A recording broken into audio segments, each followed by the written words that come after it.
Bismillahirrahmanirrahim. Assalamualaikum warahmatullahi wabarakatuh. Perkenalkan, nama saya Amalia Ramadhani dari program studi akuntansi syariah. Pada kesempatan kali ini saya akan membahas mengenai beberapa materi untuk memenuhi salah satu tugas final perpajakan yang diampu oleh Pak Zulkarnain MSI. Baik, untuk mengefisienkan waktu, pertama saya akan membahas mengenai pajak penghasilan. Yang kedua adalah pajak penghasilan lanjutan, yang ketiga adalah pajak daerah, yang keempat adalah pajak negara, yang kelima adalah pajak objektif, yang keenam adalah pajak langsung, dan yang terakhir adalah perpajakan untuk UMKM dan staf-group. Baik, langsung saja. Pajak penghasilan.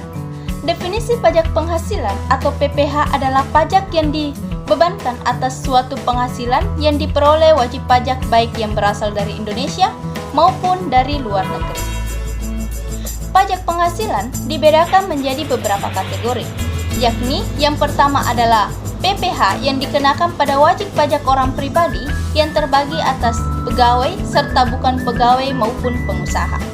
Dan yang kedua adalah PPH yang dibebankan atas penghasilan wajib pajak badan atau pengusaha atau perusahaan hingga objek yang dikenakan PPH itu sendiri. Selanjutnya saya akan membahas mengenai jenis-jenis PPH. Yang pertama itu adalah pajak penghasilan jenis PPH pasal 21, di mana pajak atau penghasilan berupa gaji, upah, honorarium, tunjangan, dan pembayaran lainnya dengan nama dalam bentuk apapun sehubung dengan pekerjaan atau jabatan, jasa dan kegiatan yang dilakukan oleh orang pribadi subjek pajak dalam negeri. Dan yang kedua adalah pajak penghasilan jenis PPH pasal 22. Pajak penghasilan yang dikenakan pada badan-badan usaha tertentu baik milik pemerintah maupun swasta yang melakukan kegiatan perdagangan ekspor, impor, dan reimpor. Dan yang ketiga adalah pajak penghasilan jenis PPH pasal 23. Definisi jenis PPH pasal 23 adalah pajak penghasilan yang dikenakan atas modal, penyerahan jasa, atau hadiah dan penghargaan, selain yang telah dipotong oleh PPH pasal 21. Selanjutnya yang keempat itu adalah PPH pasal 15. Nah, definisi PPH pasal 15 adalah pajak penghasilan yang dikenakan atau dipungut dari wajib pajak yang bergerak dari industri-industri tertentu yang ditetapkan dalam Undang-Undang PPH. Terus yang kelima ada PPH pasal 24. Nah, definisi PPH pasal 24 adalah pajak yang dibayar atau terutang di luar negeri atas penghasilan dari luar negeri yang diterima atau diperoleh wajib pajak dalam negeri, di mana pembayaran pajaknya bisa dikreditkan. Terus yang keenam adalah PPH pasal 25. Nah, definisi PPH pasal 25 adalah pajak yang dibayar secara ansuran, sehingga atau setiap bulannya dalam tahun pajak berjalan dengan tujuan untuk meringankan beban wajib pajak, mengingatkan pajak yang terhutang, atau mengingatkan pajak yang terhutang harus dilunasi dalam waktu 1 tahun. Baik, saya akan membahas mengenai pajak penghasilan lanjutan. Nah, besaran tarif PPH, di mana yang pertama itu adalah apabila kita memiliki pendapatan 0 sampai 50 juta, maka kita akan dikenakan tarif pajak sebesar 5%. Nah, pendapatan 50 sampai 250 juta, maka dikenakan tarif pajak sebesar 15%.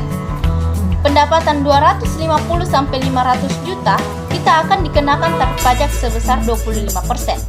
Dan yang terakhir, apabila kita memiliki pendapatan 500 juta ke atas, maka tarif pajak yang harus kita bayar sebesar 30%.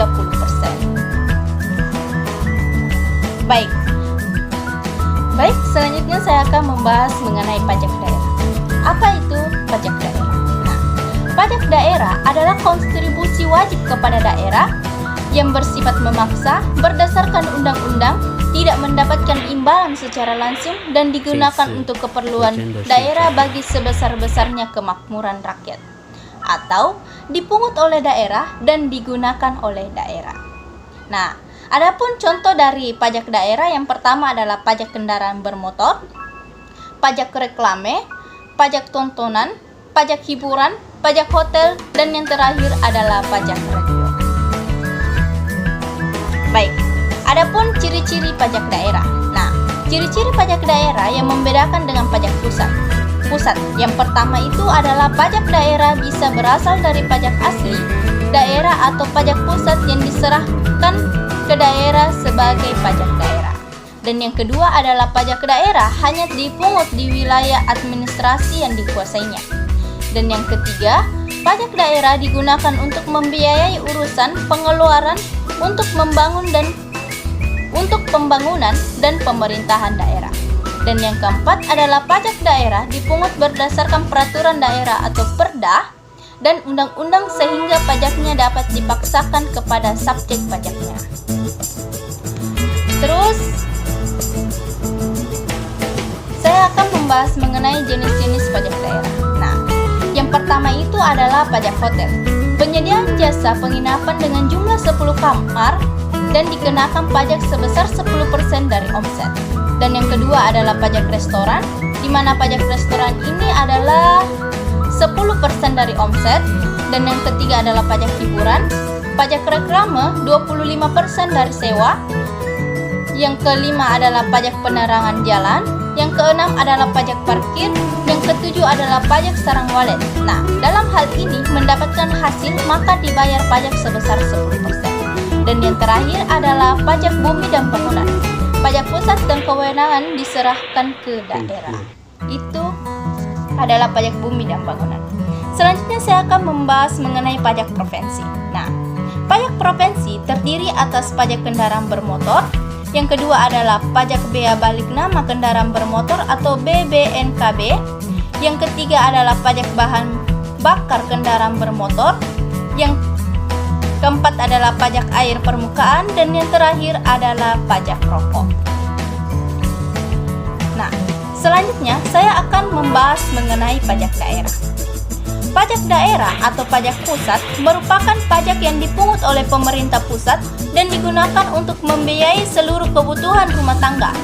Pemungutan pajak daerah memiliki tujuan pemerataan penghasilan bagi pemerintah daerah di Indonesia. Nah, bagi hasil diperlukan untuk menjaga kelangsungan Negara Kesatuan Republik Indonesia sebagai wujud keseimbangan pemerintah antara pusat dan daerah atas pajak yang dipungut oleh negara atau pusat dan bersumber dari beberapa daerah.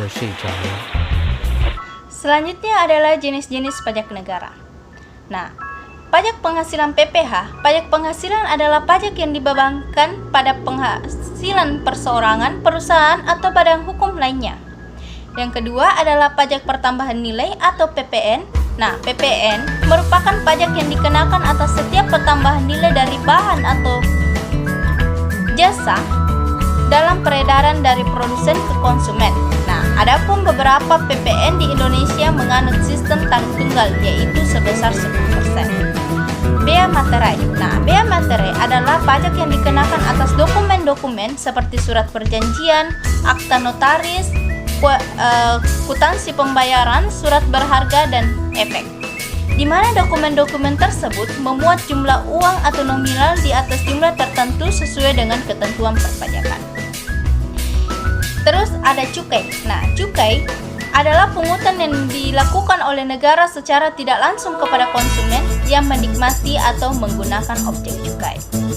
Yang selanjutnya itu adalah pajak bumi dan bangunan. Nah, pajak bumi dan bangunan adalah pajak yang dipungut atas tanah dan bangunan karena adanya kepentingan atau kedudukan sosial ekonomi yang lebih baik bagi perorangan atau badan yang mempunyai hak atas atau memperoleh manfaat dari. Terus yang terakhir adalah bea perolehan hak atas tanah dan bangunan. Nah, BPHTB adalah bea yang dikenakan atas perolehan tanah dan bangunan. Selanjutnya itu adalah pajak objektif.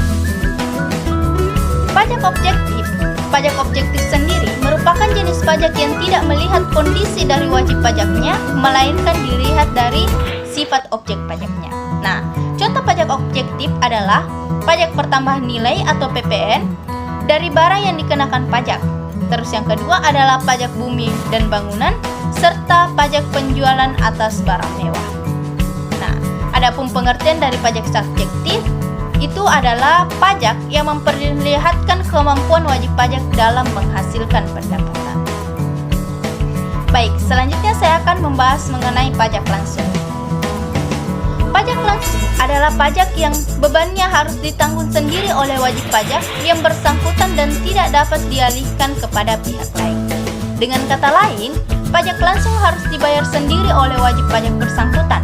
Nah, sedangkan pajak tidak langsung adalah pajak yang dibebankan atau dapat dialihkan atau digeser kepada pihak lain. Dengan kata lain, pembayarannya dapat diwakilkan kepada pihak lain.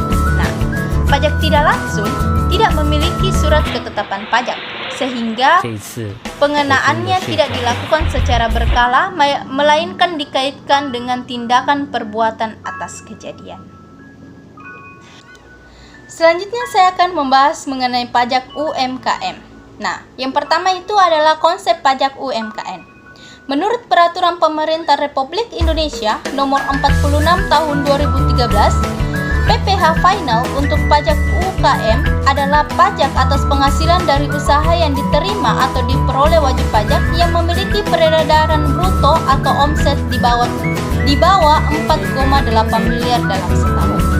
Dan yang kedua itu adalah bagaimana pajak UMKM. Nah, dalam hal pajak penghasilan atas UMKM yang terutang dalam Peraturan Pemerintah Nomor 23 Tahun 2018 ini menurunkan tarif pajak yang semulanya 1% menjadi 0,5%. Maksudnya, bila selanjutnya omset wajib pajak melebihi 4,8 miliar, maka tarif yang sama 0,5% tetap dikenakan sebagai atau tetap dikenakan sampai dengan akhir tahun pajak wajib pribadi tersebut selesai.